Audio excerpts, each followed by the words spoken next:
Welcome to the League of Theories. They wanted to be the very best, like no one ever was. To theorize was their test, to conspire was their cause. They travelled across the land, searching far and wide, and ultimately got thrown out of their houses because they spent all their rent money travelling rather than paying their landlord.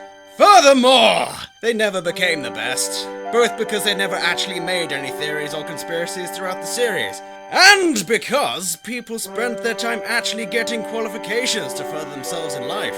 And this is their story.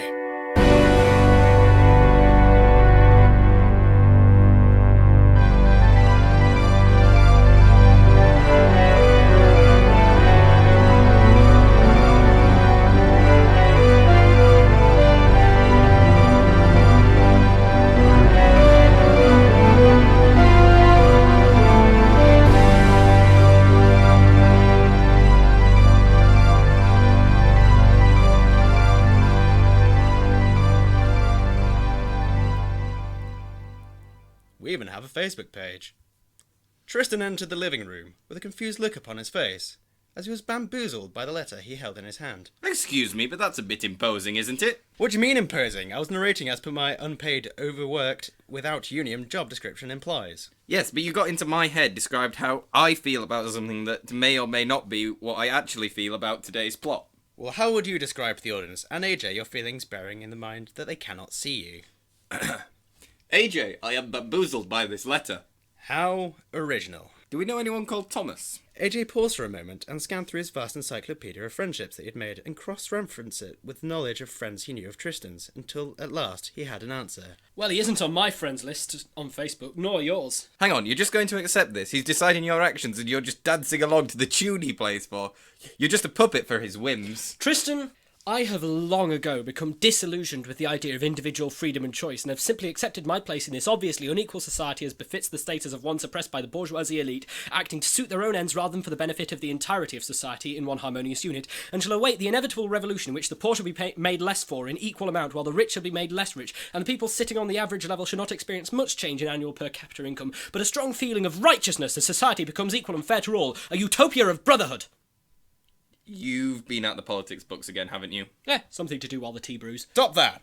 Reading leads to thinking. Thinking leads to threatening the established order. We don't want you thinking you're better than me now, do we? No, sir. Good man. Remember, freedom is slavery. Ignorance is strength. War is peace. Yes? Oh, right, okay. That was George Orwell's publishers. Another legal case? No, they just wanted to know the time. I'll text them a picture of the compass. Now, back to the plot. We were checking Facebook. Oh yes, well, this invite says that we do know him, and that he doesn't have Facebook. No, I'm pretty certain we don't. It says here, it's certain we do. No, we really don't. It says, no, we really do. Is it just predicting our responses? It says yes, also that you're about to take a sip of tea. Ha! The joke's on them. This is peppermint this time. It says that's still a type of tea. Damn it! I don't even like peppermint.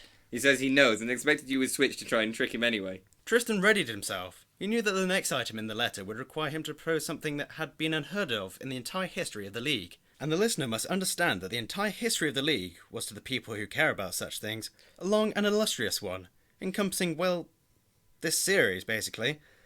Before then, we were just unknown internet recluses. Just like during the period we deal with, and after, come to think about it. Still, this proposal was important. Probably. Do you fancy going to a party? For a given value of important. A party? From someone we may or may not know? I think I'll pass. I don't fit in with parties at all. I mean, what if we have to socialise? And so the threat of socialising ended the plot for today's episode, and we will see you next. Wait, there's a buffet. And just like that, the promise of free food meant that we have a plot. AJ moved with the speed only possible with editing and radio. In a flash, he was wearing smart party clothes and was ready to... Sorry, your narration was slowing down food access. Chop chop, let's get a move on. We don't want to keep them waiting.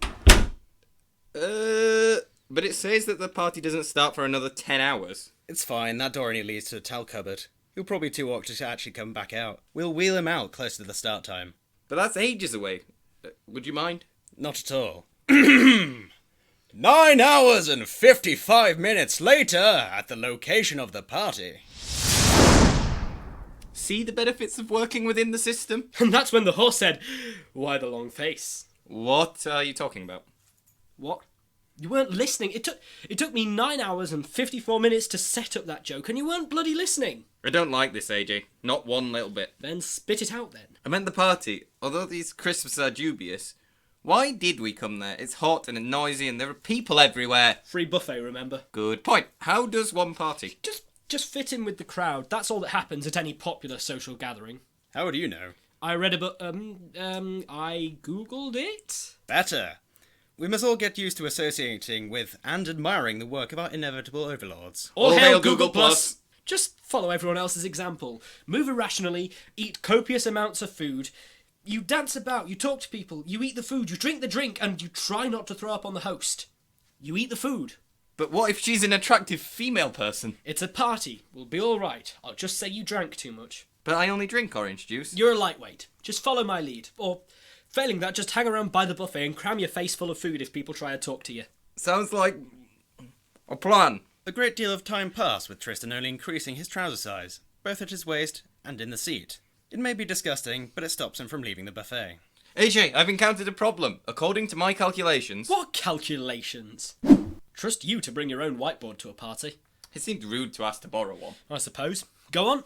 Look at the buffet. There clearly isn't enough crisps to last the whole party. Oh no, then you may actually have to talk to people. Exactly. We don't want a repeat of the 2011 incident, do we? Actually, that could be serious. Wait, there's literally 3 crisps left.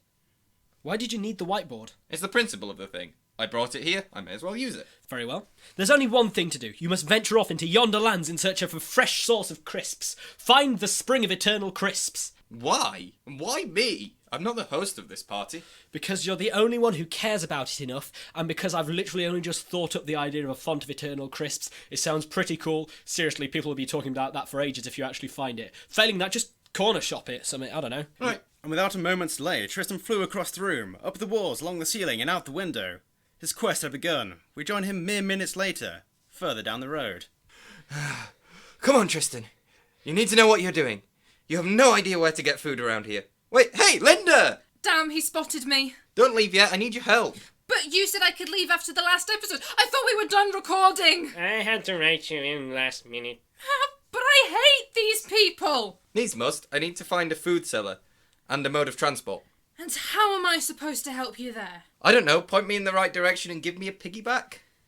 Really? You brought me in as the only female character so far to avoid sexual discrimination, and now you're planning to ride me. Tumblr's gonna have a field day. I don't see it like that. You could ride me. Not much better. Narrating a bicycle and map or something.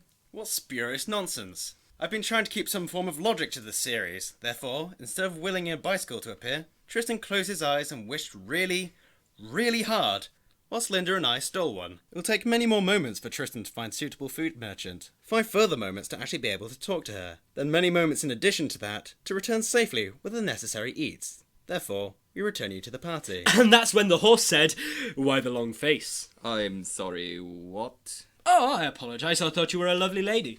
Firstly, I am a man. Secondly, that is objectification of women, and we've already done that in this episode. And I object to that! So, calling you lovely now counts as objectification, does it? Not especially, but you're trying to cut my breast does. Should I stop? You know what? Actually, it becomes kind of soothing after a while. But still, just advice for the future. Right, thanks. I'm sorry, actually, who are you? Thomas. You know, the host. The one who invited you here. Okay. How much have you had to drink? Well, I nearly finished a whole carton of orange juice. Meanwhile, back with Tristan. What ho, citizens! You there, shopkeep! I am in an emergency! I must sequester supplies! Damn, they're all prawn cocktail. Meanwhile, back at the party, a shocking discovery. You know that stuff is laced with vodka, right? Just as Thomas was about to eject AJ from the party, in burst a timely advancement of the plot. I bring crisps! 3 cheers for Tristan, bringer of the crisps! All hail!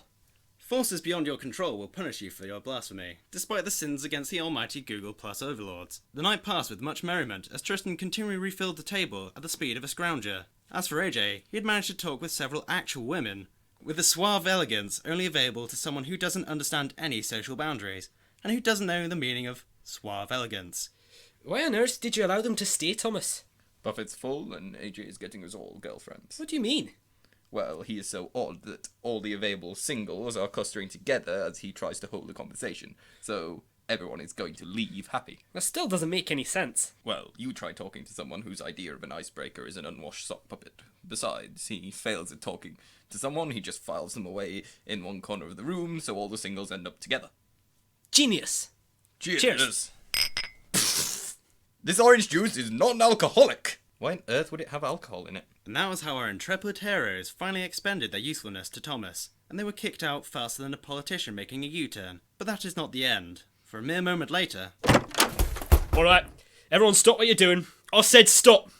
Alright, you can carry on doing the conga, but keep your hands on your heads while you're doing it. Excuse me, officer, but why are you here? Are you the homeowner, sir? Tenant. Then it is my duty to inform you and the other 9 ants that you are under arrest, and I must break this party up.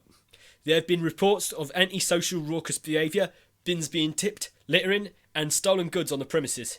There was an armed robbery of Johnny's corner shop with numerous fatalities and crisps stolen. We have been informed that these here crisps are on the premises and we must continue our search here. May I see your evidence of this? Someone uploaded a video to YouTube. Curse you, Google! You've sold me out! Do not panic! Lay down your arms! Google has taken control of this premises. Do not resist, and you shall not be harmed. All hail Google Plus! All hail Google Plus! And with that, Thomas was taken away and held in custody for several weeks on a YouTube reprogramming and rehabilitation course. We will be back next week. All hail Google Plus! All hail Google Plus! The League of Theories was conceived, written, and produced by Alex Jones and Nathan Thomas, featuring the voices of Stephen Holland as the narrator, Nathan Thomas as Tristan, Alex Jones as AJ, and Isabel Crossley returning as Linda. Sound effects were provided from freesound.org. Music was composed by Eric Fabrizi, and Google was played by themselves from the future.